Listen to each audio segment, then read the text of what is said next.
My son announced it at the reading of the will, with a triumphant smile I'd never seen on him before.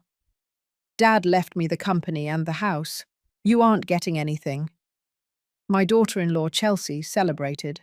She literally celebrated, clapping like she was at a show, in that emerald green dress that probably cost more than the monthly salary of 3 employees. I was sitting in the back of the room, my hands crossed in my lap, observing the scene as if it were a movie. I smiled. It was a small smile, but deliberate. I leaned forward and said with a calmness that made everyone fall silent, "My lawyer. Should I tell them, or do you want to tell them?" The glass Chelsea was holding slipped from her hand. The crystal shattered against the marble floor. Water splashed everywhere. Nobody moved to clean it up. "My son," Michael yelled, and his voice came out higher-pitched than he intended. "Tell us what?" Chelsea grabbed his arm hard, her red nails digging into the sleeve of his suit. Her face had gone from euphoria to terror in a matter of seconds. Andrew, my lawyer, slowly stood up, opening his leather briefcase. The sound echoed in the room like a gunshot. He took out a thick folder, full of documents organized with colored tabs, and placed it on the table with a crisp thud. "But let me tell you how we got here. Let me tell you how my own son, the child I carried in my belly, whom I nursed, whom I raised, came to look me in the eye and tell me I deserved nothing. And let me tell you why that moment, that horrible, humiliating moment, was exactly what I had been waiting for months. My name is Eleanor Miller. I am 68 years old, and for 45 years I was married to Robert Sterling. To the world, Robert was the tycoon, the businessman, the visionary behind Sterling Logistics, a distribution and supply chain company that moved more than $50 million a year. But the truth that very few people knew, was very different. Robert was my partner, yes. He was my husband, yes. But the company was mine. It always was. I founded it. I put up the initial capital. I made the toughest decisions for 4 decades. But that's something my son and daughter-in-law will discover soon enough. Michael was born when I was 26 years old. He was my only son, my treasure, my reason for living. I raised him with values, or at least I thought I did. I taught him about hard work, about honesty, about respect. Robert and I made sure he had the best education, the best opportunities. But something changed 5 years ago, when he met Chelsea at a business conference in Orlando.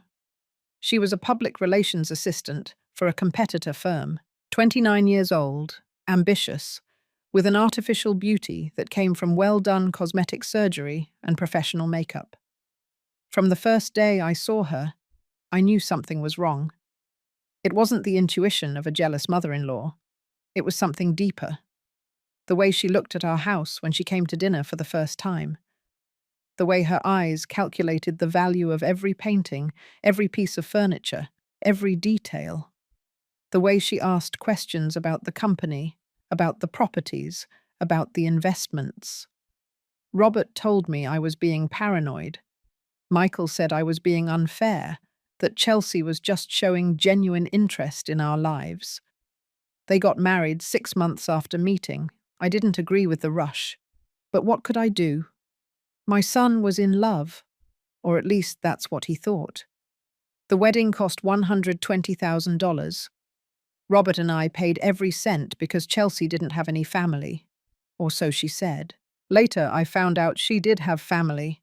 She just didn't want us to see where she really came from. The first 2 years were tolerable. Chelsea played the role of the perfect daughter-in-law. Smiles at family dinners, gifts at Christmas, sweet words when people were around. But when we were alone, or when she thought I couldn't hear her, she was another person. I heard her tell Michael more than once that I was a burden, that Robert and I were too old to keep making decisions for the company, that they should have more control. Robert got sick 3 years ago, pancreatic cancer. The doctors gave him 6 months. He lived for 2 years, fighting every day with a dignity that still breaks my heart to remember.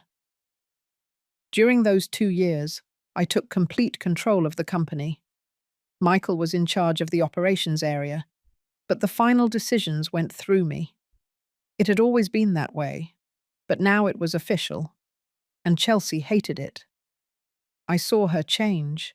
I saw how her fake sweetness turned into open bitterness. She started making comments at family gatherings. "Ellie, don't you think it's time to retire? You must be exhausted." "Ellie, running a company is too stressful for a woman your age." "Ellie, Michael and I have been talking, and we think it would be better if you focused on taking care of Robert and we handled the business." I smiled. I nodded. And I kept signing contracts, closing deals, expanding the company while Robert rested at home connected to his oxygen tank. My husband died 4 months ago. The funeral was beautiful. Michael cried. Chelsea did too, although her tears seemed rehearsed. Hundreds of people came, employees, partners, friends of decades. Everyone talked about Robert as if he had built the empire alone, and I let them. Because that was the agreement Robert and I had from the beginning. He would be the public face. I would be the brains behind it. It worked for 45 years. But now Robert was gone, and Michael, influenced by Chelsea, believed it was his time to claim what was never his.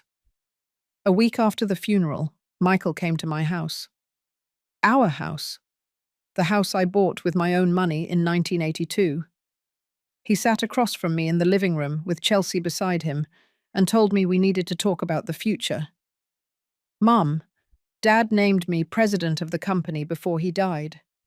I think it's time for you to transition. You can be an advisor if you want, but Chelsea and I are going to live here. This house is too big for you alone. You could move to the guest house on the property in the Hamptons.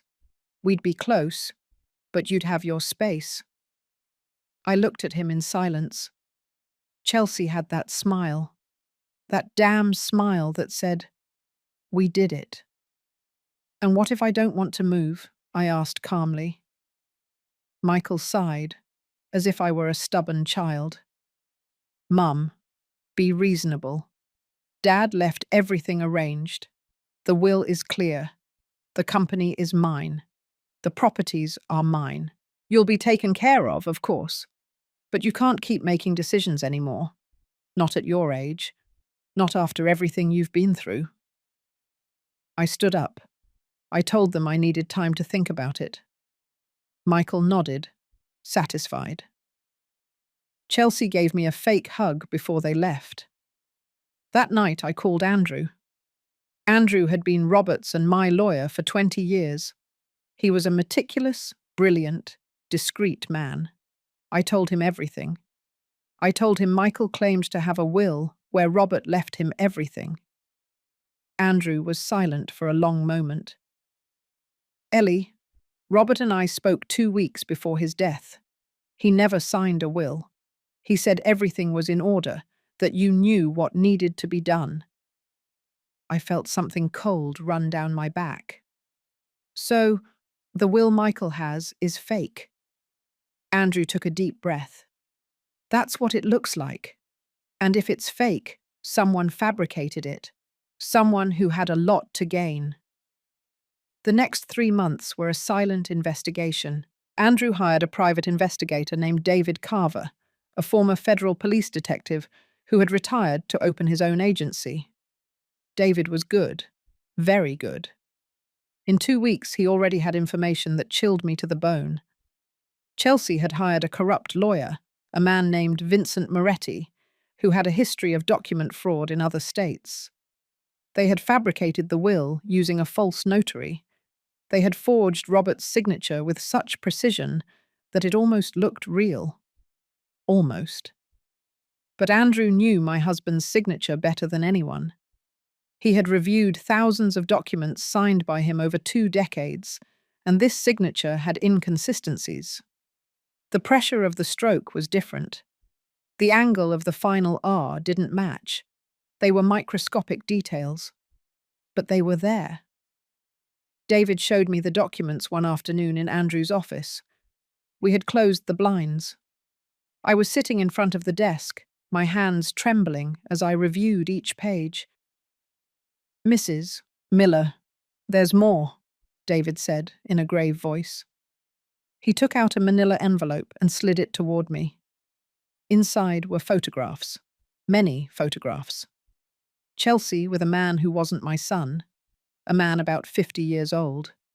Grey hair, expensive suit, a predatory smile. They were in elegant restaurants, at the entrance of a hotel, getting into a silver sports car. In one of the photos, they were kissing. I felt the air leave my lungs. "His name is Richard Vance," David continued. "Owner of the Grand Union chain of restaurants and bars in the city. Estimated net worth of $15 million. Married, 3 children. And according to our investigation, he has been your daughter-in-law's lover for the last 2 years. 2 years. Since before Robert got sick. While my husband was fighting cancer, while I spent entire nights in the hospital holding his hand, Chelsea was with another man, planning how to rob us." But that wasn't all. David pulled out his laptop and played an audio file. The quality wasn't perfect, but the voices were unmistakable. It was Chelsea talking to Richard in what sounded like a hotel room. "The old man won't last much longer. The doctors gave him weeks. As soon as he dies, Michael will inherit everything. The old lady is easy to manipulate. She's so broken she'll sign anything just to avoid a fight with her son." Richard's voice responded with a cruel laugh. "And after that, my love? How much longer do we have to keep up this charade?" Chelsea sighed. "A few more months. I need to make sure everything is in Michael's name first. Then you and I are out. We'll sell the properties, liquidate what we can of the company, and disappear. Michael will be left with the crumbs." I stopped the audio. I couldn't listen anymore. Andrew put his hand on mine. "I am so sorry, Ellie. I know this is devastating, but now we have everything we need." I looked up. My eyes were burning, but not with tears. It was fury, a cold, controlled fury I had never felt in my life. "I want you to keep investigating. I want to know every detail, every move, every lie, and I want us to prepare everything for the day of the will reading." Andrew frowned. "Ellie, there won't be an official will reading. Robert didn't leave a will." I smiled. "I know, but Michael thinks there is. Chelsea thinks there is. And they will want to have an official reading to humiliate me publicly, so everyone sees they won. So let them. Let them organize their little show, and we are going to ruin it." 6 more weeks passed. During that time, Michael and Chelsea pressured me more and more. They came to the house 3 more times. Each visit was more insistent than the last. "Mum, we've already scheduled the will reading for October 15th. It's going to be in the company boardroom. We want all the important employees to be present. It's what Dad would have wanted." What Dad would have wanted. As if they knew anything about what Robert wanted. My husband had told me 1,000 times that the company was mine, that he was only the public face, that when he died, I should move forward without fear. But he never imagined that his own son would try to rob me. On October 14th, one day before the supposed will reading, Carol came to visit me. Carol had been my best friend since high school. We had known each other since we were 14. She had been by my side for every important moment in my life. My wedding, Michael's birth, Robert's illness, the funeral. And now she was here, sitting in my living room, drinking Earl Grey tea while I told her everything. When I finished, Carol put her cup down on the table so hard I thought it would break. "That damn woman," That snake. Ellie, how have you been able to keep calm all these months? I would have strangled her. I laughed without humor. Because if I lose my calm, I lose control. And I need to have control tomorrow. I need everything to go perfectly. Carol took my hands. Her face was full of concern. Are you going to be okay? Do you want me to go with you?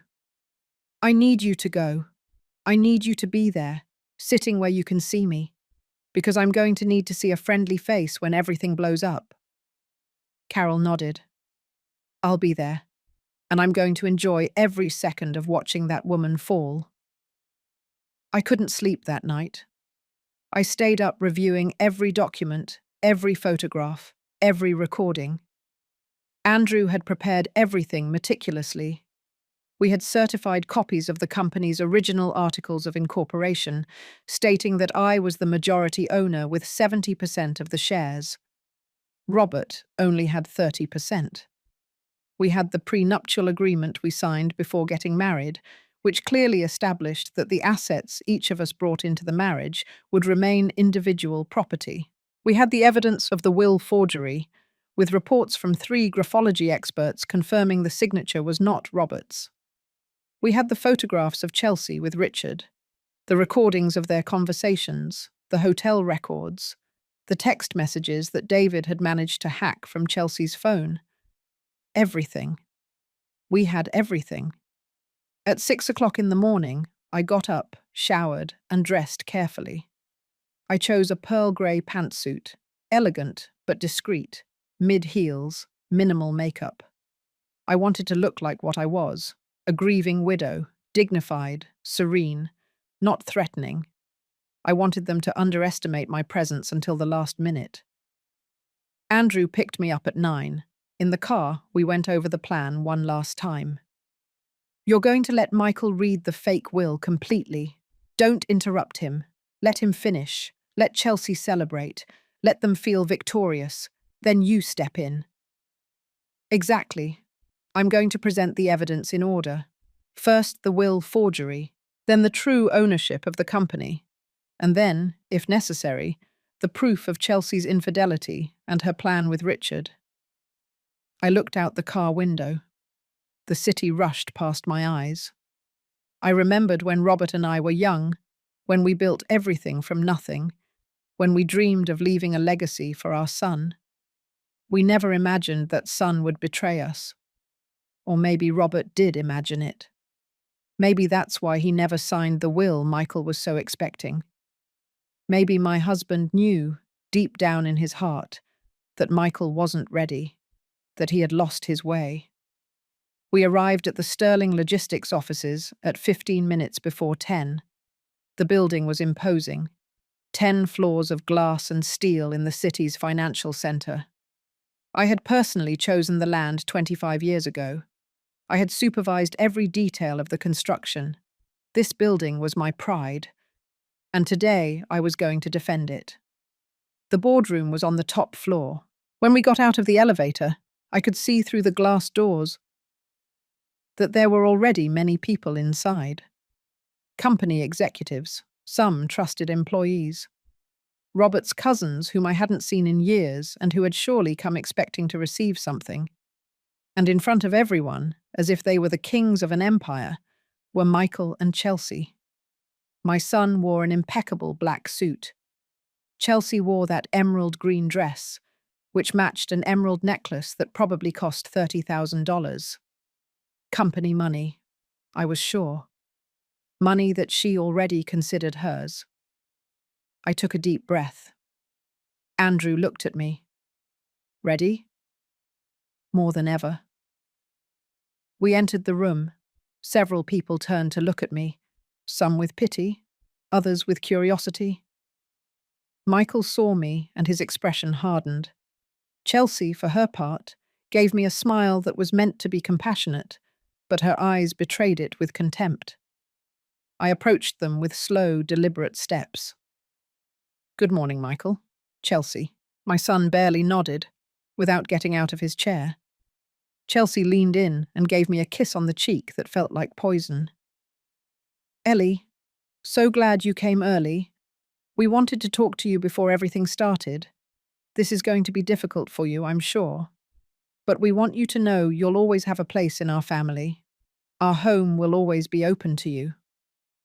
Our home, the house that I bought. I bit my tongue and smiled sweetly. Thank you, dear. That's very kind of you. Andrew and I headed to the back of the room. I chose 2 chairs in the last row near the door. I wanted a complete view of everything. I wanted to see every face when the bomb dropped. Carol arrived 5 minutes later. She saw me immediately and came to sit beside me. She squeezed my hand hard. "I'm here," she whispered. "No matter what happens, I'm with you." I squeezed back. At 10 o'clock sharp, Michael stood up and gently tapped the table to get everyone's attention. The murmur of conversations stopped. All eyes turned to him. "Good morning, everyone. Thank you for coming on this important day for our family. As you know, my father, Robert Sterling, passed away 4 months ago. He was an extraordinary man, a visionary, a leader, and although he is no longer with us physically, his legacy continues." He paused dramatically. I could see he was enjoying this. "Today, we will proceed with the official reading of his will. My father left very clear instructions on how he wanted his assets and his company to be handled, and it is my duty, as his son, to ensure his wishes are carried out to the letter." Chelsea stood beside him, a possessive hand on his shoulder. She held a folder in her other hand, a folder that I knew contained fake documents. Several executives exchanged glances. Some looked uncomfortable. They knew the real dynamic of the company. They knew that I had been the one making the important decisions for years. But no one said anything, because at that moment, Michael held the power, or so they thought. Michael opened the folder and took out several papers.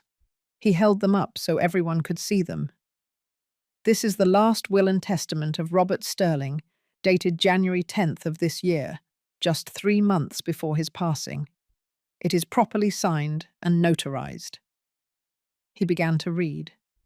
His voice was firm, clear, full of false authority. "I, Robert Sterling, being of sound mind, declare this document as my last will. First, I leave the totality of shares in Sterling Logistics to my son, Michael Sterling, who has demonstrated the necessary vision and leadership to continue the legacy of this company."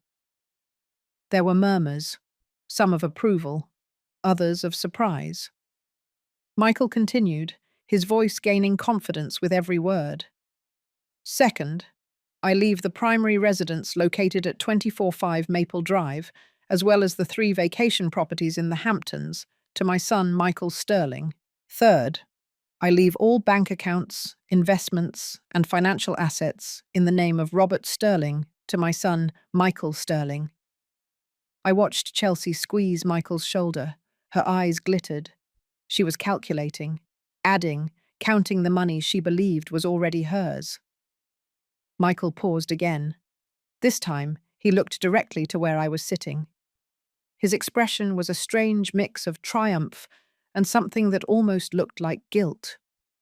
Almost. "Fourth, to my wife, Eleanor Miller, widow of Sterling, I grant a monthly allowance of $500, subject to annual review by the new president of the company. I also grant her the right to reside in the guest house located on the Hamptons property, provided she does not interfere with the family's administrative and financial decisions." The silence that followed was absolute. I could hear the hum of the air conditioning, the ticking of the clock on the wall, my own heart pounding in my ears. $500. After 45 years of marriage, after building everything, after investing my inheritance, my time, my entire life. Chelsea was the first to break the silence. She started clapping, slowly at first, then with more enthusiasm. "Congratulations, darling. Your father knew exactly what he was doing. He knew you were the one to carry on his vision. A few people joined the applause. Not many. Most looked uncomfortable, looking away, avoiding my gaze. Carol, beside me, was trembling with rage. Her knuckles were white from clenching her fists. But she kept her promise. She didn't say anything. She just waited. Michael folded the papers and put them back in the folder. His expression was now more relaxed, as if a weight had been lifted. I know this can be difficult to hear for some, especially for you, Mom. But Dad made these decisions thinking about the company's future. You've worked hard for many years, and you deserve to rest. The house on the beach is beautiful. You'll be very comfortable there. And the $500 a month will be perfectly enough if you learn to manage it. Chelsea let out a giggle. I could see she was making an effort to contain it, but she couldn't. The laugh came out as a small snort that she tried to disguise with a cough. Michael continued, oblivious or indifferent to the cruelty of his words. Besides, you'll always be welcome to visit us. This will still be your family. It's just that now, well, things have to change. You can't keep making decisions in the company anymore. Not at your age, Mum. It's time for you to rest. At my age? As if 68 years made me a mental invalid. As if all the decades of experience, of knowledge, of building business relationships meant nothing. I stood up slowly. The movement caught everyone's attention. The entire room turned to look at me. I walked forward with measured steps. My heels echoed on the wood floor. Every step was a statement. I reached where Michael and Chelsea were standing. My son looked at me with a mix of confusion and annoyance. Chelsea had that frozen smile on her face. Mum, if you want to say something, you can, but please keep it brief. We have to continue with other administrative matters. I ignored Michael. I turned to Andrew, who was still sitting at the back with his briefcase on his lap. I held his gaze for a long moment. He acknowledged it, almost imperceptibly. It was the signal. I smiled. It was a small, calm, almost sweet smile. And then I said the words I had been rehearsing in my mind for weeks. My lawyer. Should I tell them? Or do you want to tell them? The effect was immediate and dramatic. The glass of water Chelsea was holding fell from her hands, as if it suddenly weighed 1,000 pounds. The crystal shattered against the marble floor, with a sound that echoed like a gunshot. The water spread, forming a puddle that quickly extended toward Michael's feet. No one moved to clean it up. Everyone was frozen, looking at me. Michael paled. His mouth opened and closed like a fish out of water. And then he yelled, in a voice that sounded more high-pitched and desperate than he probably intended. "Tell us what? What are you talking about?" Chelsea grabbed his arm hard. Her nails dug into the fabric of his suit. I saw her swallow. The color had completely drained from her face. The perfect makeup couldn't hide the terror in her eyes. Andrew stood up. The sound of his briefcase opening echoed in the tense silence of the room. He took out that thick folder, the one we had prepared so carefully for months. He placed it on the boardroom table with a dry thump that made several people jump in their seats. "With all due respect, Mr. Sterling," Andrew began with that professional, cold voice he had perfected in 30 years of legal practice. "The document you just read has absolutely no legal validity." Michael took a step forward, his face reddening. "That's ridiculous. I have the will right here. It's signed and notarized. My father did it in front of witnesses." Andrew didn't flinch. He opened the folder and took out the first set of documents. "What you have, Mr. Sterling, is a falsified document, and I have the evidence to prove it." Chelsea let out a strangled sound. Michael turned to her, seeking support, for her to reassure him, to tell him everything was fine. But she wasn't looking at him. Her eyes were fixed on Andrew, on that folder, as if she could see her whole life crumbling before her eyes. Andrew placed the first document on the table, turning it so everyone could see. This is a graphological analysis conducted by 3 independent experts, all certified internationally.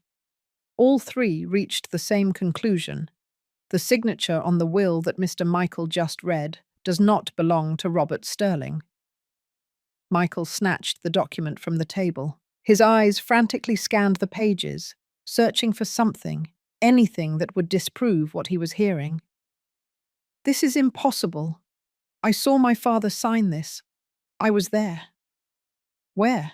Andrew asked calmly. "Where exactly did you see your father sign this document? Who else was present? Can you give us names?" Michael's silence was revealing. He swallowed. He looked at Chelsea. She avoided his gaze. I was standing next to them, watching as everything began to fall apart. I felt a strange mix of satisfaction and pain, because this was my son, the boy I had raised, and he was discovering that he had betrayed me, or that he had been manipulated into betraying me.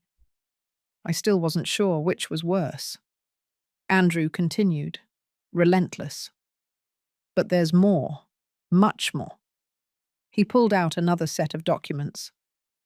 "These are the records of the notary who supposedly certified the will, a man named Luis Ramirez, with an office on Morelos Street.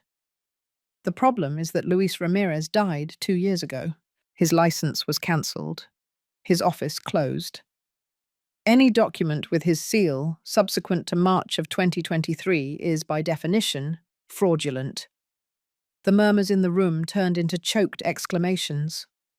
Several people stood up to get a better look at the documents. One of the executives, a man named David Henderson, who had worked with Robert for 20 years, approached the table and examined the papers with a serious expression. Michael dropped the documents. His face had gone from furious red to pale white. He turned to Chelsea with eyes full of confusion and something deeper. Fear. "Chelsea, you told me you knew a trustworthy lawyer. You told me he would take care of everything, that Dad had gone to his office and signed everything before he died." Chelsea took a step back. Her lips trembled. I just wanted to help. I thought that was the real will. The lawyer told me everything was in order." Andrew looked directly at her. "The lawyer? Are you referring to Vincent Moretti?" Chelsea froze. It was like watching an animal caught in a car's headlights. "How do you know that name?" she whispered. "Because Mr. Moretti has a criminal record for document fraud in 3 different states. He was suspended from the Bar Association 5 years ago, and according to our investigation, you hired him specifically to fabricate this false will." The room erupted. Voices rose, people standing up, some executives shouting questions, others taking out their phones. Michael looked at Chelsea with an expression I had never seen on him. It was pure horror. "What did you do?" His voice came out as a broken whisper. "What the hell did you do, Chelsea?" She shook her head, tears running down her face, ruining the perfect makeup. No, it's not like that. They're lying. They're trying to confuse us. Your mother always hated me. She's making all this up because she doesn't want us to have what's rightfully ours." I took a step forward. My voice came out cold, controlled, full of an authority I hadn't used in years. "What's rightfully mine, Chelsea, is what was always mine." She looked at me with distilled hatred. "You're nothing. You were just the wife. Robert built all this. You were just here for decoration." Andrew intervened before I could respond. "Mrs. Sterling, if you allow me." He pulled out another set of documents. "This is the original Articles of Incorporation for Sterling Logistics, dated March 15th, 1978. He passed the document to Michael. My son took it with trembling hands. I saw his eyes move from left to right as he read, and then they stopped. They were fixed on a specific line. His face completely transformed. As you can see, Andrew continued, the company was founded by Eleanor Miller with her own capital from a family inheritance. Robert Sterling came in as a minority partner 3 years later, in 1981, with a 30% stake. Mrs. Miller has always been the owner of 70% of the shares. Always. The silence was so profound that I could hear my own breathing. Michael looked up from the document. He was looking at me as if he were seeing me for the first time in his life. But you never said anything. You always let everyone believe Dad was the owner. Why? Because that was the agreement your father and I made when we got married. He would be the public face of the company. I would manage the actual operations. It worked perfectly for 45 years. Michael shook his head, still processing the information. So all this time you have been... Yes, I have been the owner, the one making the final decisions, the one signing the important contracts, the one who saved the company during the 2008 financial crisis, when your father was too sick to work. Chelsea let out a hysterical laugh. No, this has to be a lie. It has to be another fake document. Michael, you can't believe this. She's desperate. She's making things up so she doesn't lose everything. Andrew pulled out more papers. These are the company's financial statements for the last 20 years, all signed by Mrs. Eleanor Miller as president and CEO. These are the contracts with our main clients, signed by her. These are the property deeds, all in her name. The prenuptial agreement she signed with Robert clearly established the separation of assets. Each document he placed on the table was another blow, another piece of reality destroying the fantasy that Chelsea and Michael had built. One of the executives, David Henderson, the chief financial officer, stood up. Mrs. Miller, I can confirm all this. I have worked directly with you for the last 15 years.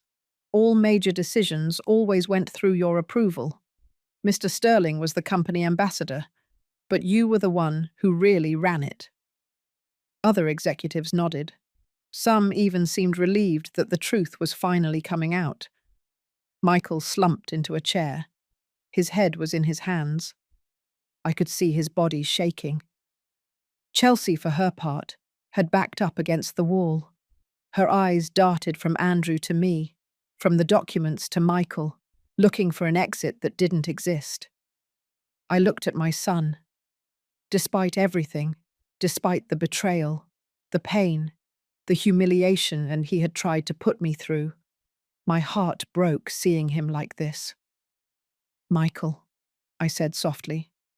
He lifted his head. His eyes were red. Tell me the truth. Did you know the will was fake? He shook his head violently. No, I swear I didn't. Chelsea told me she had found the will among Dad's papers. She told me a family friend lawyer had helped him get everything organized. I believed her. I turned to Chelsea. So you also fooled him, not just me, your own husband. She didn't respond. She just stood there, her back against the wall, breathing heavily. Andrew spoke again. Mrs. Sterling, I have to inform you that we have filed a formal complaint with the District Attorney's Office for document forgery and fraud. The investigation is already underway. Mr. Vincent Moretti was arrested this morning, and according to his statements, you hired him and paid him $50,000 to fabricate the fake will. Chelsea collapsed. She literally slid down the wall until she was sitting on the floor. The emerald green dress wrinkled around her. The emerald necklace shone grotesquely against her pale skin. Michael jumped to his feet. The chair fell backward with a crash. $50,000? Where did you get $50,000, Chelsea? She looked at him with empty eyes. From the savings account. Our savings account. The one we were going to use for... For Michael let out a sound that was half laugh, half sob. For our new house. For the baby we wanted to have.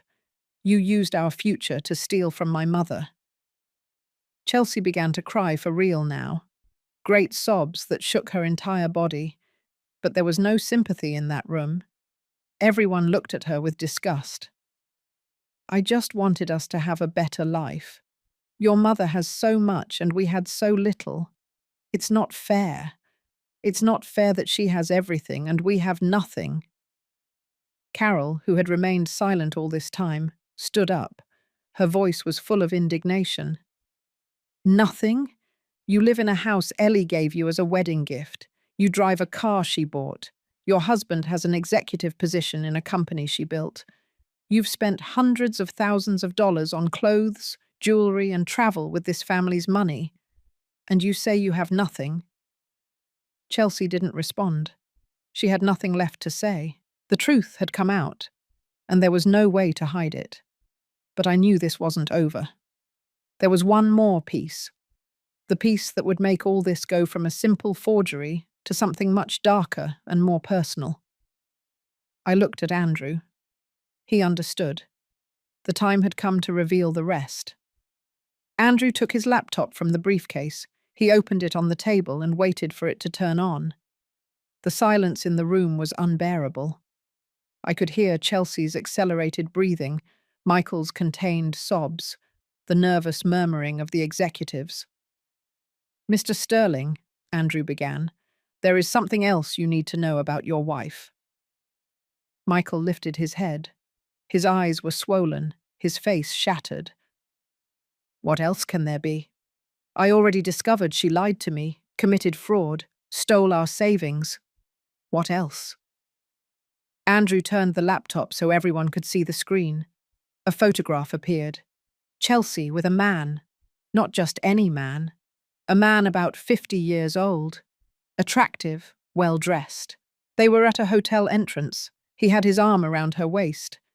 She was leaning into him with a familiarity that left no doubt. Michael froze. His mouth opened, but no sound came out. Chelsea screamed from the floor. No! Turn that off! You have no right!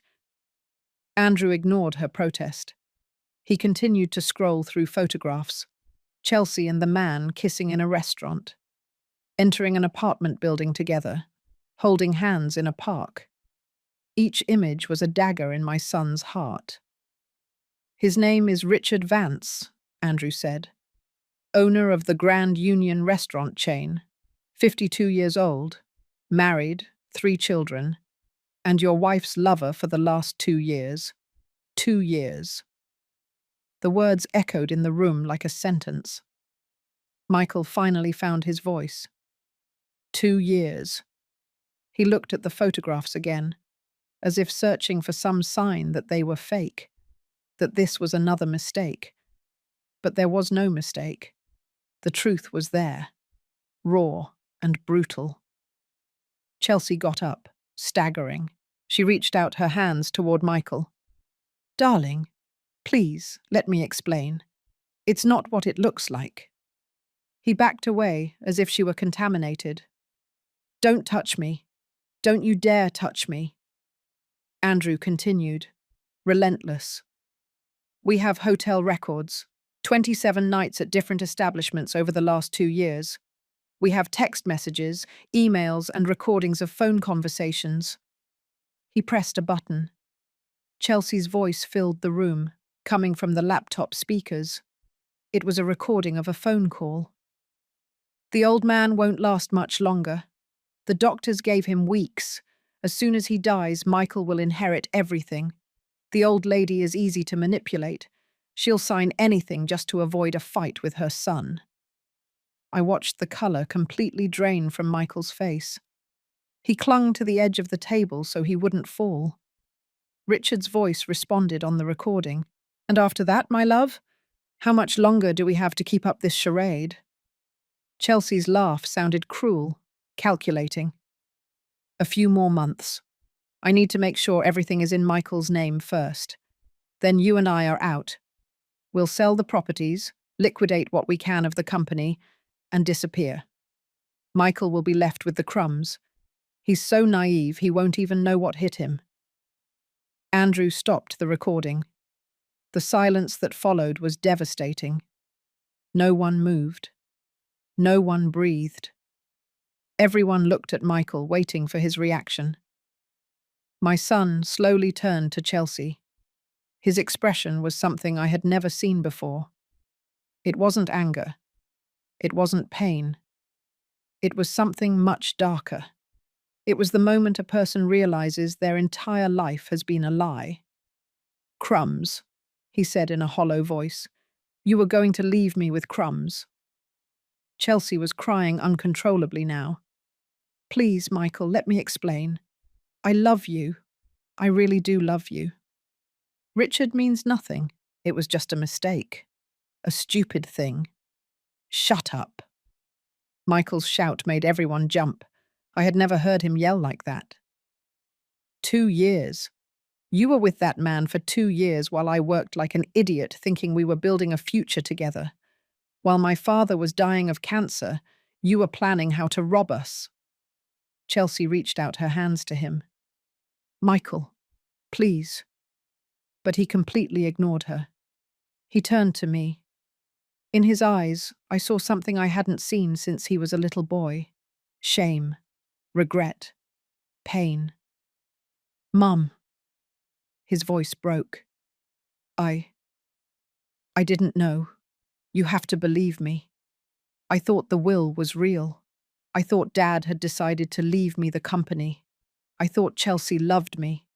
I thought so many things, and they were all lies." I walked toward him. Each step was difficult because my heart was divided between the relief that my son hadn't been the mastermind behind all this and the pain of seeing him like this, shattered, betrayed. I put my hand on his cheek. He was much taller than me, but at that moment he looked like a lost child. "I know, Michael. I know." He collapsed. He fell to his knees in front of me and began to cry, as he hadn't cried since Robert's funeral. "I'm sorry, I am so sorry. How could I be so blind? How could I leave you alone after Dad died?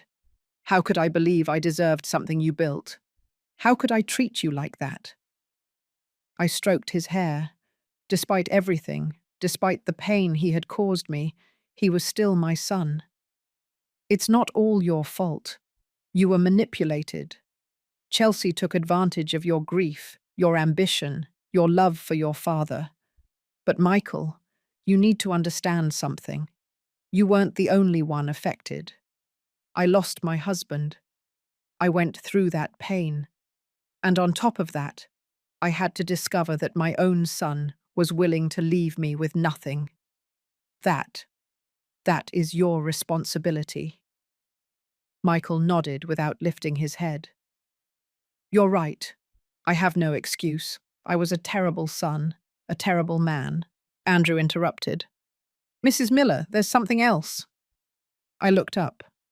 "What else?" Andrew pressed another button on the laptop. A document appeared. "It's a bank record. An account in Chelsea Sterling's name in the Bahamas, opened 8 months ago. The current balance is $230,000. The murmurs in the room turned into exclamations of shock. Michael suddenly stood up. $230,000? Where did you get that money?" Chelsea didn't answer. She was backing against the wall again, sliding down. Andrew continued. "According to our analysis, the money comes from multiple sources. $50,000 from the joint savings account you shared with Mr. Sterling. $80,000 from bonuses Mr. Sterling received during the last 2 years and which he deposited into accounts she managed.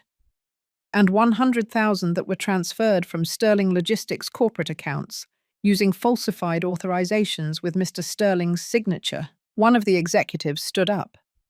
"Are you saying she committed embezzlement?" Andrew nodded. "Exactly. And we have all the documentary evidence. We have already filed the corresponding complaint with the authorities." Chelsea began to hyperventilate.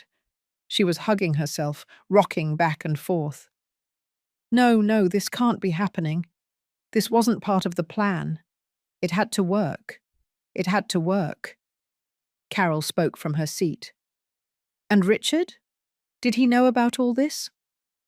Andrew nodded. Mr. Vance is being investigated as an accomplice. According to the conversations we intercepted, he was perfectly aware of Chelsea's plan. In fact, he was the one who connected her with Vincent Moretti, the corrupt lawyer. Apparently, Moretti had done similar work for Vance in the past. Michael slumped into a chair. He covered his face with his hands. How could I be so stupid? All the signs were there. The sudden business trips. The calls she cut off when I entered the room. The money disappearing from our accounts. I walked over to him and put my hand on his shoulder. Love blinds us, Michael, especially when we want to believe in someone. He looked up. In his eyes, I saw something beyond pain. I saw determination. Mum, what's going to happen now? With the company, with the properties, with you. I looked at Andrew. He took out another document. Mr. Sterling, your mother and I have discussed this extensively. Despite everything that has happened, she wants to offer you an opportunity. Michael looked at me in surprise. Why? After everything I did to you, why? Because you are my son. Because despite your mistakes, despite letting yourself be manipulated, I believe deep down you are still the man your father and I raised. But this comes with conditions. Andrew placed the document in front of Michael. Mrs. Miller retains 70% of the shares in Sterling Logistics and will remain the president and CEO. You will keep your position as director of operations, but you will report directly to her. Your salary will be reduced by 40% for the next 2 years as compensation for the money Chelsea stole using your name. Michael nodded immediately. I accept. Whatever it takes. Andrew continued. The properties remain in your mother's name. You and your future ex-wife must vacate the house you currently occupy within 30 days. Your mother is offering you an apartment in one of the company's buildings where you can live for a reasonable rent. Michael nodded again. That's fine. More than fair. And finally, Andrew continued, you must attend family therapy with your mother for at least 1 year to rebuild trust, to heal the relationship. Michael looked at me with tears in his eyes. Would you really do that for me, after all that? I held his gaze. You are my son. You will always be my son. But this does not mean everything is forgiven or forgotten. It means I am willing to give you a chance to redeem yourself, to show that you can be better, to rebuild what was broken. He nodded, unable to speak. Tears rolled down his face uncontrollably. Chelsea, from the floor, shouted with a voice full of desperation. Michael, you can't abandon me. I'm your wife. You promised to love me for better or for worse. My son turned to her. His expression was pure ice. You are not my wife. You were a lie from day one. And as soon as I leave here, I'm going to start divorce proceedings. I never want to see you again in my life. Chelsea tried to stand up, but her legs couldn't support her. She stayed there, kneeling, the emerald green dress wrinkled and stained, her smeared makeup forming black streaks down her face. Please, she pleaded, I have nowhere to go. I have nothing. Richard left me. When he found out everything had gone wrong, he blocked me everywhere. Please, Michael. He looked at her with a mix of contempt and pity. You should have thought about that before you betrayed me, before you betrayed my family, before you stole, before you lied. Now you're going to have to face the consequences of your actions. At that moment, footsteps were heard in the hallway. Heavy footsteps, multiple. The boardroom door opened and 2 police officers entered. One of them, a man in his 40s with a serious expression, looked around the room. "We are looking for Chelsea Sterling." Chelsea let out a choked scream. She tried to get up as if to run away, but there was nowhere to go. The officer approached her. "Mrs. Chelsea Sterling, you are under arrest for the crimes of document forgery, fraud, embezzlement, and conspiracy. You have the right to remain silent. Anything you say can and will be used against you in a court of law. You have the right to an attorney. If you cannot afford one, one will be appointed to you. Do you understand these rights?" Chelsea sobbed uncontrollably as the officer placed the handcuffs on her. "This is your fault," she yelled, looking at me with hatred. "You did this to me. If you weren't so selfish, if you shared what you have, none of this would have happened." I approached her. The officers looked at me cautiously, but didn't stop me. I was inches from her face. "I didn't do anything to you, Chelsea. You chose to lie. You chose to steal. You chose to betray my son and my family. These consequences are the result of your own decisions. No one else is to blame." She spat toward me. It didn't reach me. One of the officers held her more tightly. "That's enough. Let's go." They led her out of the room while she screamed threats and insults. Her voice faded down the hallway until finally only silence remained. A heavy silence, full of relief and exhaustion. Michael was still sitting, his head in his hands. The executives were starting to move, whispering among themselves, processing everything they had just witnessed. Carol came up to me and hugged me tightly. "You did it," she whispered in my ear. "You defended what was yours. You defended your legacy." I hugged her back, allowing myself to be held by my lifelong friend. I was exhausted, emotionally and physically drained, but I also felt something I hadn't felt in months: peace. The truth had finally come to light. Andrew approached Michael and held out the document. "If you agree with the terms, I need you to sign here. It's a revised employment contract and a remediation agreement."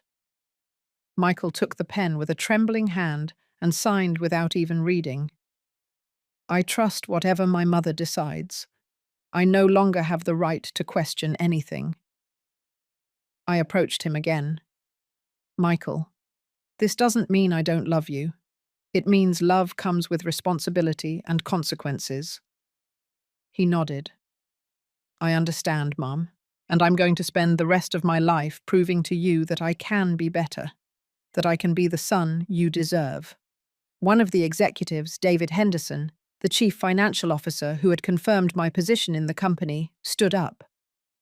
"Mrs. Miller, if I may, all of us here knew the truth. We knew who was really running this company. And I want you to know you have our total support.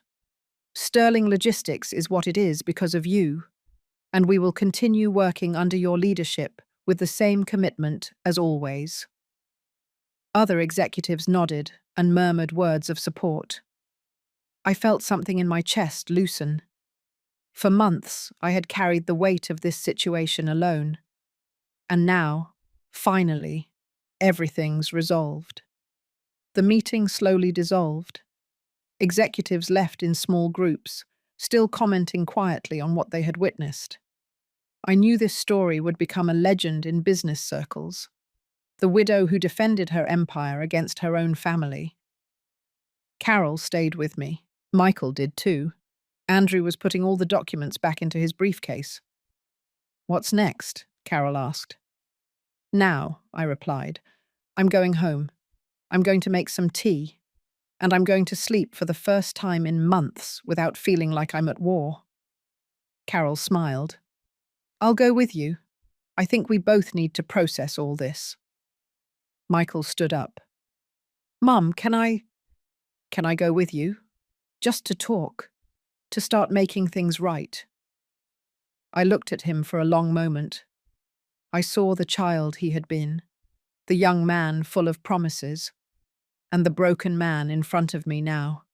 a man who had made terrible mistakes, but who seemed genuinely regretful.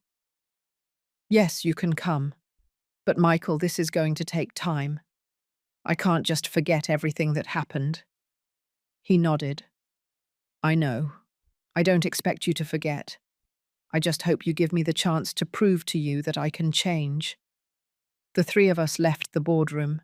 Andrew said goodbye in the elevator, promising to send me all the final documents in the next few days. He also mentioned he would be in contact with the district attorney's office to follow the case against Chelsea and her accomplices. In the parking lot, Carol suggested we all go in my car. Michael wasn't in a condition to drive, and she wanted to make sure we arrived safely. The drive home was silent. I was in the passenger seat, looking out the window as the city passed before my eyes. Michael was in the back, lost in his own thoughts. When we arrived at the house, that house that I had bought over 40 years ago, I felt a surge of emotion. This was my house, it always had been, and no one was going to take it from me. We went inside, and Carol went straight to the kitchen to prepare the tea. Michael and I sat in the living room, the same place where, weeks earlier, he had told me I should move to the guest house. Mum, he began with a hesitant voice, can I ask you something? Of course. Why did Dad and you decide to keep it a secret that you were the real owner of the company? Why not just tell everyone the truth from the beginning? I sighed. It was a decision we made together when we started. In the 70s, a woman leading a logistics company wasn't well regarded. Clients, especially the big ones, preferred to deal with men. Your father was charismatic. He was a natural salesman. So we decided he would be the public face while I handled the operations from behind. It worked better than we imagined. But didn't you ever want the recognition? Didn't it ever bother you that everyone thought Dad was the genius behind everything? Michael seemed genuinely curious. I laughed softly. At first, yes. I won't lie. There were times I wanted to shout the truth. But then I understood that public recognition wasn't what was important.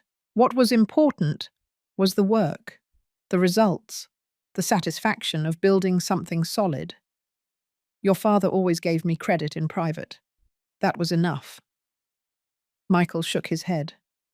You are stronger than I ever imagined, and I was an idiot to underestimate you. Carol arrived with a tray with 3 cups of tea. She sat on the armchair next to me. Well, she said with her direct style, now that everything is out in the open, what are you going to do, Ellie? With the company? With your life? With everything? I took a sip of tea, letting the warmth comfort me. I'm going to continue running the company. I'm going to make sure Michael gets the training he needs, so that someday, maybe, he's ready for a role with greater responsibility. But that's going to take years, and it will depend entirely on whether he proves he can change. Michael nodded. I'll do whatever it takes. Carol looked at me with a smile. And personally, you've been carrying so much for so long. Don't you think it's time for you to live a little? To travel? To enjoy what you built? I leaned back in the armchair. Maybe. I've been thinking about traveling to Europe. Your father and I always wanted to go, but we never had the time. Perhaps now is the time. Michael spoke softly. Dad would be proud of you, of how you handled all this, of how you gave me another chance despite everything. I felt tears threatening to come out. Your father was a good man. Michael made mistakes, like everyone, but he always tried to do the right thing. I hope you can learn from him, from his virtues and from his mistakes.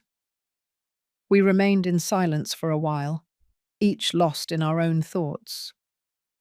It was getting dark outside. It had been a long, intense day. 2 weeks passed since that day in the boardroom. 2 weeks in which everything began to settle into place. Chelsea was still in custody, awaiting trial. Her defense lawyer had tried to negotiate a plea deal, But the prosecution had too much evidence against her: embezzlement, document forgery, conspiracy to commit fraud. The charges were serious, and the consequences were too.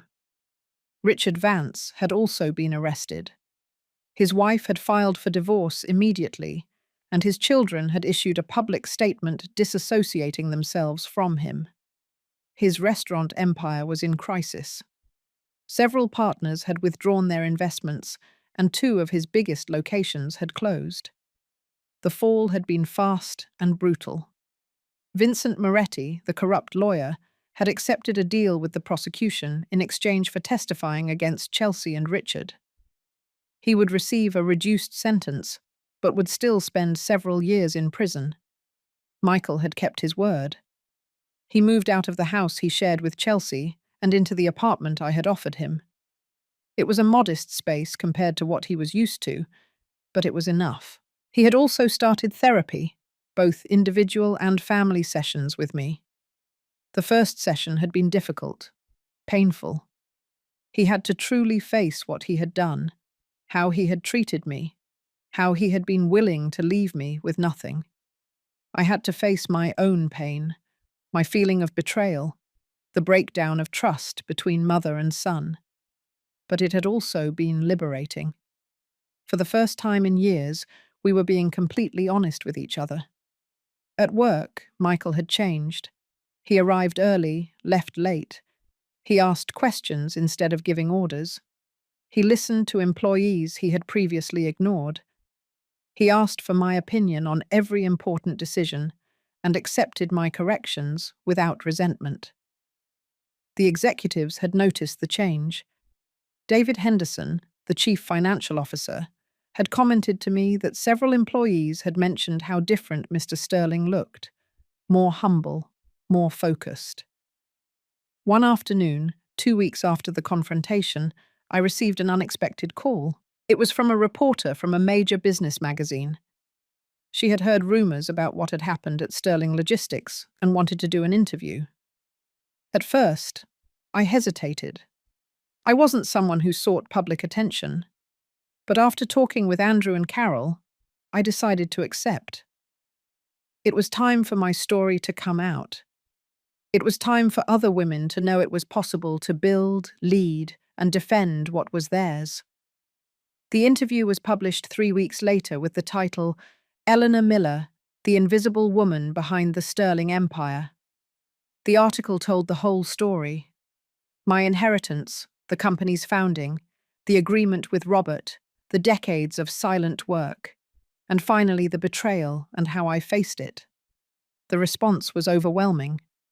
I received hundreds of messages from businesswomen, widows, mothers who had gone through similar situations. Some had been stripped of their businesses by their own children. Others had been rendered invisible for years by husbands who took all the credit. I was invited to give talks at universities, business conferences, and events for women entrepreneurs. At first, I rejected most of them, but Carol convinced me to accept a few. The first was at a local university. There were about 200 students in the auditorium, mostly young women studying business administration. When I finished telling my story, a girl about 20 years old raised her hand. Her question surprised me. "Mrs. Miller, don't you regret being in the shadows for so many years? Don't you think that if you had been the public face from the beginning, all of this could have been avoided?" I thought about her question for a long moment before answering. Maybe you're right. Maybe if I had been more visible, more vocal about my role in the company, things would have been different. But I also believe every generation has its battles. In my time, a woman at the head of a logistics company was almost impossible. I had to adapt, find another way to lead. You have opportunities that I didn't have, and I hope you take advantage of them, that you don't have to hide, that you demand the recognition you deserve from the start. The applause was long and sincere. After the talk, several young women approached me to thank me. One of them, with tears in her eyes, told me her mother had gone through something similar and that my story gave her hope that things could change. A month after the scandal, Michael asked me to have lunch together. We went to a small restaurant near the offices, a quiet place where we could talk without interruptions. "Mum," he began after ordering, "I've been thinking a lot about everything that happened, about who I was and who I want to be." I looked at him, waiting for him to continue. I was blinded by ambition, by ego, by the desire to be like Dad. But I never stopped to think that what I admired about Dad wasn't just his success, but his humility, his ability to recognize that you were the real force behind everything.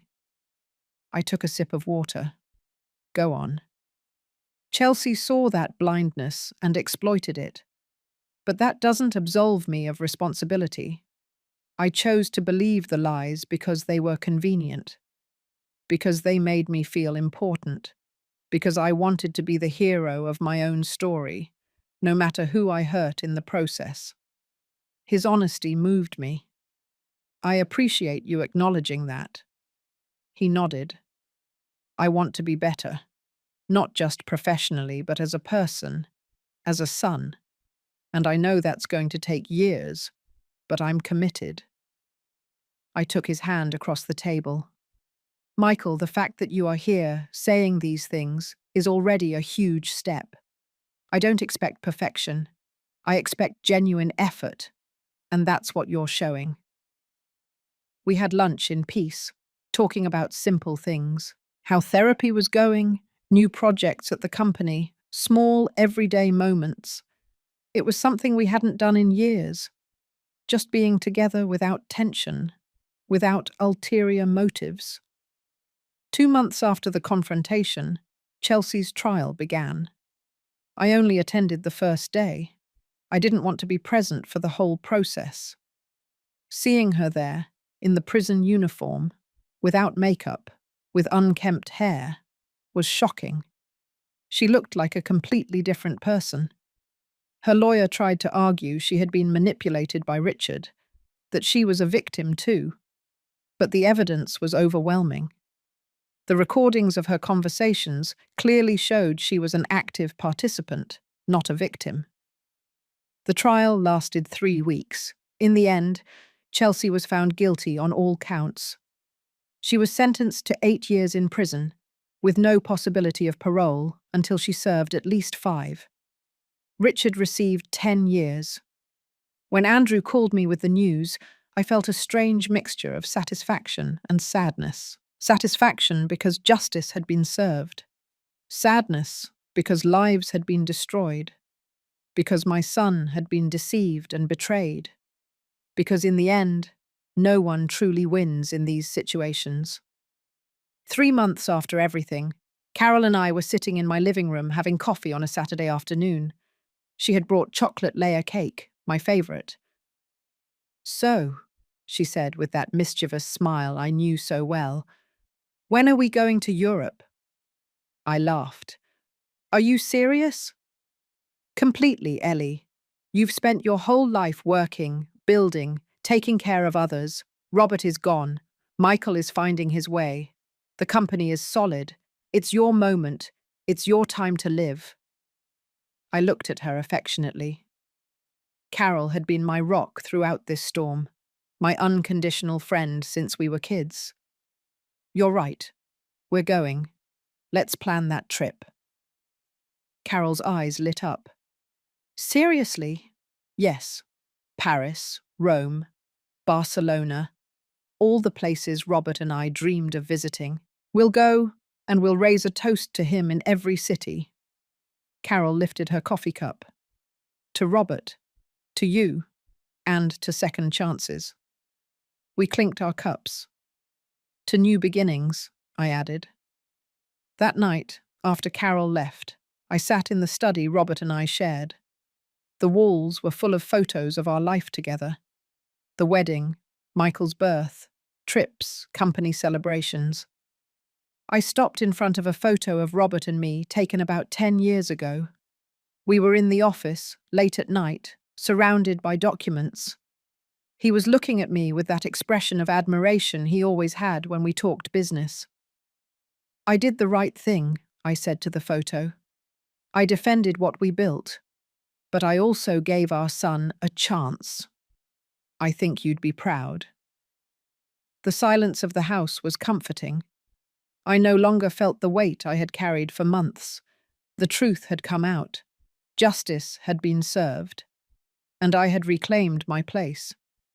Not just as Robert Sterling's widow, not just as Michael's mother, but as Eleanor Miller, the woman who had built an empire and had the courage to defend it when necessary. 6 months had passed since that day in the boardroom. 6 months of rebuilding, of healing, of profound changes. The company was stronger than ever. We had closed 3 major contracts with international clients. The numbers were in the green, and the work environment had improved remarkably. Michael had proven worthy of the second chance I gave him. Every day he arrived before anyone else and left last. He had implemented a training program for young employees that was yielding excellent results. And most importantly, he had learned to listen. He was no longer the arrogant man who thought he had all the answers. Now he asked questions, sought opinions, admitted when he was wrong. The employees had begun to respect him not for his last name, but for his work. One morning, Michael entered my office with a serious expression. "Mum, I need to talk to you about something important." I took off my glasses and closed the laptop. "Sure, sit down." He sat across from my desk, nervous, fiddling with his hands. "I've been thinking about the future, about my future, and I think I need to do more than just work in the company." I looked at him with curiosity. "What do you have in mind?" "I want to go back to school, a master's in business administration, but for real this time. Not just for the degree, but to learn, to be better at what I do, so that someday, if you deem it appropriate, I can truly help you run this company the right way." I felt something warm expand in my chest. "That is an excellent idea." He smiled shyly. "I also want to start volunteering. There's an organization that helps men who have been victims of abusive or manipulative relationships. I think my experience could help others see the signs I missed." I got up from my chair and walked around the desk to hug him. "I am so proud of you, truly. Your father would be proud too." Michael hugged me back tightly. "Thank you for not giving up on me. Mum, thank you for giving me this chance when I didn't deserve it. You will always be my son, and sons deserve second chances. But Michael, you've done something many don't do. You've admitted your mistakes, you've worked to change, and you've proven it with actions, not just words. That's what makes the difference." That afternoon, Andrew came to the office with news. "Ellie, I have updates on the case. Chelsea's appeal was rejected. The sentence stands, 8 years. I nodded. "And Richard?" "Same. His appeal was also rejected. Furthermore, his ex-wife won the divorce case. She was awarded full custody of the children and 80% of the assets. He's going to come out of prison with virtually nothing." "Justice sometimes works," I said with a sad smile. Andrew nodded. "I also want to inform you that several purchase offers have come in for the company. International companies interested in acquiring Sterling Logistics. The figures are impressive." I looked out my office window toward the production floor. I could see the employees working, moving with purpose and dedication. This company was more than just numbers on a paper. It was the legacy of 4 decades of work. "I am not selling," I said firmly. Andrew smiled. "I imagined you would say that. But I wanted you to know the option exists. If you ever decide to truly retire, there are interested buyers. I'll keep it in mind. But for now, this company remains mine. And someday, if Michael proves he's ready, it will be his too." A week later, Carol and I were at the airport, 2 suitcases each, first-class tickets to Paris, a month-long tour of Europe that we had meticulously planned. Michael came to see us off. He carried a bouquet of flowers and an envelope. "For you, Mum. Open it on the plane." I hugged him. "Take care of the company while I'm gone. I trust you." His eyes filled with tears. "I won't let you down. I promise." "I know. You've already proven it." Carol and I went through security. In the waiting lounge, I opened the envelope Michael had given me. Inside was a handwritten letter. "Mum," the letter began, "I don't have enough words to thank you for everything you've done for me. Not just for giving me this second chance, but for a lifetime of sacrifices that I never knew how to appreciate. You built an empire and allowed Dad to shine because you valued his happiness more than public recognition. That is true love. I spent years believing that success was measured in titles and power. Now I understand that true success is measured in integrity, in how we treat others, in the legacy we leave behind. You are my hero, not Dad, although I loved him deeply. You, the woman who built everything and had the courage to defend it when necessary. The woman who forgave her son even when he didn't deserve it. Enjoy this trip.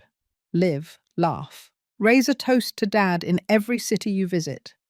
And when you return, I promise you will find an even stronger company, because I will work every day to honor your trust. I love you, Mum. I always will. Your son, Michael." Tears rolled down my face as I finished reading. Carol passed me a tissue. "He's a good kid. He just needed to find his way." Yes, he is, and I think he's finally finding it. The flight was long but comfortable.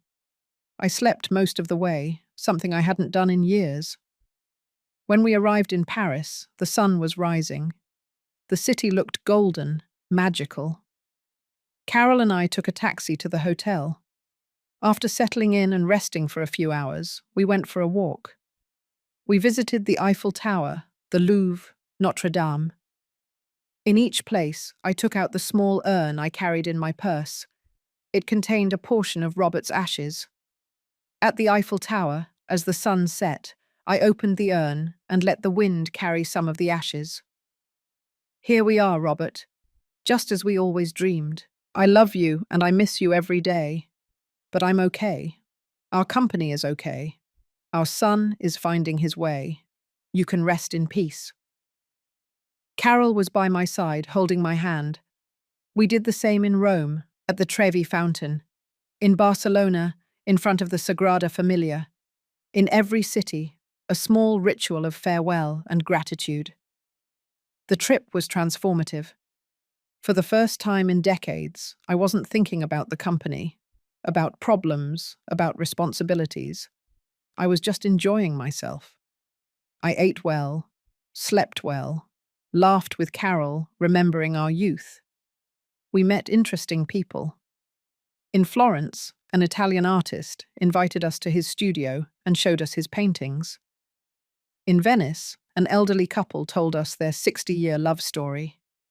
Each encounter was a reminder that life was much more than work and responsibilities, that there was beauty, connection, joy waiting to be discovered. One night, in a small restaurant in Rome, Carol raised her glass of wine. "To Ellie, to the strongest woman I know, to the woman who not only built an empire, but had the courage to defend it and the wisdom to forgive." We clinked our glasses. To friendship, to new beginnings, to living the life we deserve. That night, as we walked back to the hotel through the cobblestone streets of Rome, I felt something I hadn't felt in years. I felt whole. I didn't need external validation. I didn't need the world to know my story. Not anymore. I had defended what was mine. I had reclaimed my place. I had forgiven my son. I had honored my husband's memory. And now, finally, I was living for me. When we returned home a month later, Michael was waiting for us at the airport. He had flowers and a genuine smile. "Welcome home, Mum. I missed you." "I missed you too. How is everything?" "Everything is perfect. The company is better than ever, and I have many things to show you. But that can wait. Today, I just want you to rest." A year had passed since that day in the boardroom, a full year of transformation, of healing, of growth. It was a Friday afternoon, and I was in my office reviewing the quarterly reports. The numbers were extraordinary. Sterling Logistics had grown by 35%. We had opened 2 new branches, one in Colombia and another in Chile. The team was motivated, committed, working with an energy I hadn't seen in years. Michael knocked on the door before entering. He was carrying a folder and an expression I couldn't quite decipher. "Mum, I have something to show you." "Come in. Sit down." He placed the folder in front of me. Inside was an extensive document, full of graphs, financial projections, market analysis. "It's my thesis project for the master's program. But it's also a real proposal for the company, an expansion that could double our revenue in 3 years." I reviewed the document carefully. It was impressively well-researched, well-structured, with realistic projections and solid strategies. "This is excellent work, Michael. Truly." He smiled, but there was nervousness in his eyes. "There's something else." At the end of the document, I flipped through the pages until I reached the last section. It was a formal letter addressed to me. In it, Michael proposed a restructuring of his position in the company. He asked to be transferred to the new business development department with a lower salary than he currently had, to focus on learning from the ground up how all the areas worked before aspiring to positions of greater leadership. I looked up. He was looking at me with absolute seriousness. "You want to start over? From the bottom?" He nodded. "This year, I've learned that I can't lead what I don't fully understand. I've been in operations, yes, but there are entire departments of this company that I've never really known. I want to spend time in every area: logistics, finance, human resources, sales. I want to understand how each piece contributes to the whole, and only then, if you consider that I am ready, maybe I can aspire to a role with greater responsibility." I closed the document and looked him directly in the eyes. "Do you know that this will mean less money, less prestige, practically starting from scratch?" "I know, and I'm ready. I no longer need the title or the salary to feel valuable. I need the knowledge. I need to truly earn it." I stood up and walked around the desk. I hugged him hard. "This is exactly what your father would have done. He was never afraid to get his hands dirty, to learn, to start from the bottom when necessary. I am so proud of you." In the following months, Michael kept his word.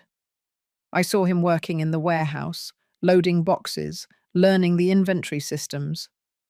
I saw him in the finance department, reviewing every number, asking questions. I saw him in sales, accompanying representatives on their client visits. And in every area, he left a positive impression. Employees commented on how different he was, how he listened, how he learned, how he had left his ego at the door. One afternoon, I received an unexpected call. It was from the correctional facility where Chelsea was being held. "Mrs. Chelsea Sterling has requested a visit with you. She wants to talk." My first instinct was to refuse. What could that woman possibly have to say to me? But after thinking about it for several days, I decided to go. I needed to close that chapter completely. The correctional facility was a cold, impersonal place. I was led through several security checkpoints before being taken to a visitation room. Chelsea was sitting on the other side of a metal table. She looked completely different. Without makeup, with short, unkempt hair, the grey prison uniform. She had lost weight and looked older than her 38 years. "Thank you for coming," she said in a dull voice. "You didn't have to." I sat down across from her. "Why did you want to see me, Chelsea?" She looked at her hands for a long moment before speaking. "Because I need to tell you I'm sorry. I know those words mean nothing coming from me. I know they don't erase what I did, but I needed to say it face to face." I looked at her without expression. "Continue." "I was wrong. About everything. About you. About Michael. About what truly matters in life. I grew up poor. Very poor. And when I saw the life Michael had, the company, the properties, the money, I could only think that I deserved a part of that.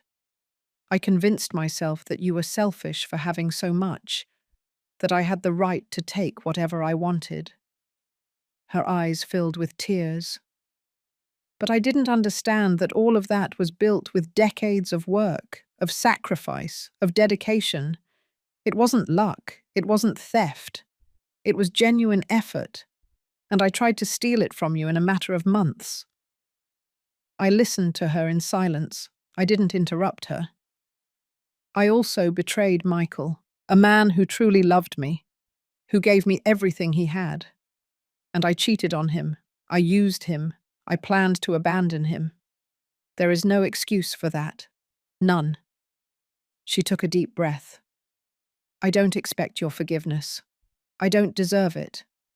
I just wanted you to know that every day in here, I think about what I did, about the lives I ruined, about the opportunity I wasted to have a real family, a husband who loved me, an honest life, and I have to live with that for the rest of my life." I let the silence stretch for a moment. "Chelsea, I appreciate that you've found some clarity here. I appreciate you acknowledging the harm you caused. But you are right about one thing. I cannot forgive you. Not now. Maybe never. What you did wasn't just stealing or lying. It was trying to destroy my family. It was manipulating my son. It was trying to take what I built over an entire lifetime." She nodded, tears running freely now. "I understand. I just wanted you to know I'm sorry. Truly." I stood up. "Chelsea, you have several more years here. Use that time to truly change, to become a better person. Not for me or for Michael. For you. Because when you get out, you'll have to live with who you are. Make sure it's someone you can live with." I left feeling strangely light. I hadn't forgiven Chelsea, but I no longer carried any anger toward her either. I had simply closed that door. 2 months later, the company was celebrating its 45th anniversary. We organized a big event in the building's main hall. Current and former employees, partners, clients, friends, more than 300 people.